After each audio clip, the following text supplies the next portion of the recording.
Never try too hard to make people like you. In fact, it doesn't matter if people like you at all, really. Now, I'm not telling you to go out there and be an a-hole or be a slob, all for the sake of being yourself. What I'm telling you is that if you pursue your own interests, goals, and motivations, then you will naturally be yourself and at the same time, counterintuitively it may seem, become more likable in the process. Now, you don't want to be a kiss ass or play dumb or pretend to be something you're not just for approval. On the flip side, don't rebel, reject, or cast something off just because it's the cool thing to do. If you like something, cool. If you don't like it, cool too. It doesn't matter how many people rock with you, as long as you find the people who really want to rock with you. And that way you can live your life most authentically. And this way you can be yourself. Don't do something just to fit in. And don't hate something just because other people hate it too.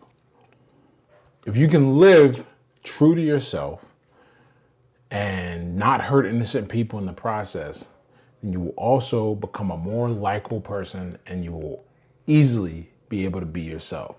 Of course, the challenge is, how does one do this? The best way to be yourself is to simply live true to yourself. Now, that might sound kind of redundant and a bit of word salad, but hear me out for a minute. When you live like this, when you live true to yourself, you attack life and everything you do in life with an unfakeable, unmistakable gusto and zeal. Even if people don't care what you're about or what you're into, they will be interested in it because you seem interested in it and it fires you up. Most people are just living on autopilot. They are not passionate about anything. And when they see someone who is passionate, they're drawn to that person like moths to a flame. And when you see that response come in, when you see people who are drawn to you, as you talk about the most mundane, boring, nerdy things under the sun, then you get reinforcement for that personality trait that you're trying to manifest. And you're not really trying to manifest it. You're simply being yourself. You're simply living authentically and doing whatever it is that you like to do. As long as you're not hurting other people or causing harm in the world, this enthusiasm for whatever you want to do is going to simultaneously do two very powerful things that's going to help us achieve this goal of living truly and being ourselves. One, it's going to cut out anybody who can't deal with that passion, whether it's because they're too low in life, whether it's because they are haters, or because they're just not interested at all. They're going to be gone. And that's going to leave room for number two. That's going to leave room for people to come into your life who are passionate about what you do. At the very least, they're passionate about your passion for it. Those people are going to be way more enjoyable for you to be around. And that company you get, that's going to inspire you to continue to be yourself. Because up to this point, remember, what is being yourself? I don't know what being yourself is for you. You might like race cars. You might like Pokemon. You might dig Warhammer, whatever. Sports or science, anything that you like under the sun, it's all game. But you cannot fake anything. And when you try to fake it, you end up with the worst of two worlds. You either end up, one, accepted to a group that you don't really care for, and you feel like you have to keep up a facade to stay part of, or you piss everyone off because trying to be liked by everyone ends up being liked by no one. So don't ever take the goal, or don't ever take the role of being fake. Don't ever take the role of feigning interest in something just for the sake of fitting in and not feeling lonely. I can tell you right now, no company is better than the wrong company, because opportunity cost is a very real thing. And if you're not familiar, the idea of opportunity cost is simple. When you do something, you pay a cost, and that cost is the opportunity to do something else. If you decide to fit in with a group that doesn't align with your interest, then you are giving up the ability to find people who do. It's very similar to, like, what I tell people in dating.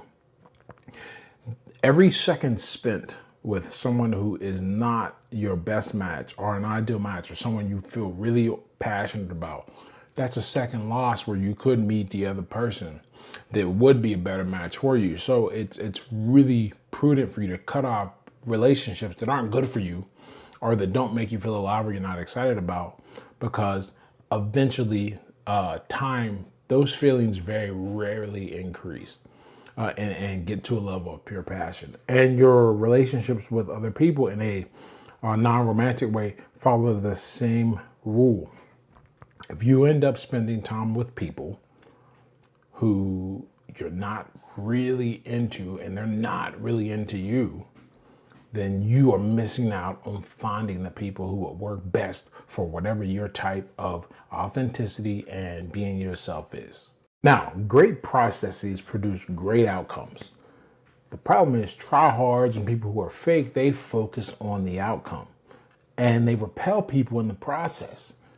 The passionate are too focused on their mission, on their life, to care if you like them. And this, counterintuitively, makes people like them more. Being focused on the process makes you likable because you don't care about being likable.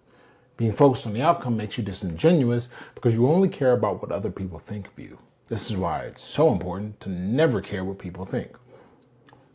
You'll end up faking it till you make it, but the only thing you end up making is people question if you're the real deal or not.